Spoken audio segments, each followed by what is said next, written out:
voltamos a ser uma região dividida, mais voltada para fora do que para si própria. Permitimos que conflitos e disputas ideológicas alheios se imponham.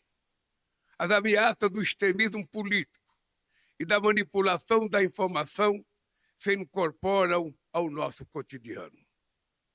Passamos de reunião em reunião, repletas de ideias e iniciativas que nunca saem do papel. A única organização que engloba a totalidade dos países da América Latina e Caribe, a CELAC, está paralisada, apesar dos esforços do nosso querido presidente Petro. A CELAC não consegue produzir nem mesmo uma única declaração contra intervenções militares ilegais que abalam a nossa região. Não fomos capazes de enfrentar de forma coordenada desafios sistêmicos como a Covid-19. Avançamos lentamente no combate ao crime organizado transnacional. O enfrentamento do aquecimento global ainda padece de ação coletiva mais robusta e mais forte. Esses desafios recolocam a questão do modelo do regionalismo possível para a América Latina e Caribe. Em um contexto global de ruptura da ordem liberal e do ressurgimento do protecionismo e do unilateralismo, não podemos nos valer de modelo de integração que poucos refletem as nossas realidades. Devemos olhar para a União Europeia como uma referência positiva, mas sem ignorar todas as diferenças históricas, econômicas e culturais.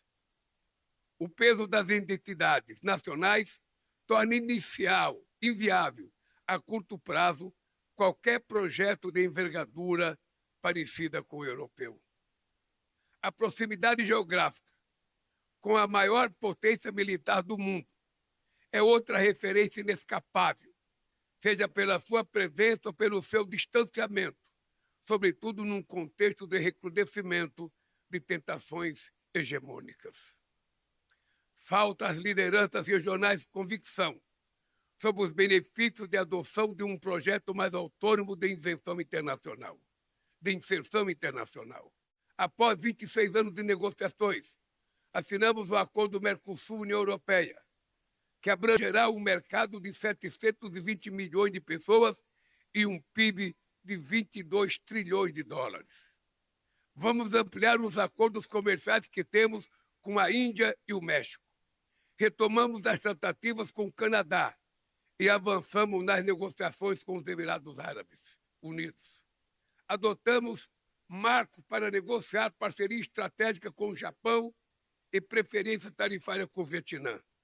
Esperamos progredir rapidamente nas negociações com Panamá, República Dominicana e El Salvador. Vamos ainda atualizar os acordos do Mercosul com a Colômbia e Equador. O Brasil defende a neutralidade do Canal do Panamá, administrado de forma eficiente, segura e não discriminatória há quase 3 décadas. Nosso Banco de Desenvolvimento, o BNDES, tem sido um parceiro essencial para a integração. Mas a integração requer mais recursos e mais cooperação. É imperativo mobilizar os bancos multilaterais e regionais, como a CAF, o Funplata e o BID e o novo Banco do Desenvolvimento dos BRICS, para transformar essas iniciativas em realidade. Com um projeto de geração de energia renovável, inovação e conexão digital, a história mostra que o uso da força jamais pavimentará o caminho para superar as mazelas que afligem esse hemisfério que é de todos nós.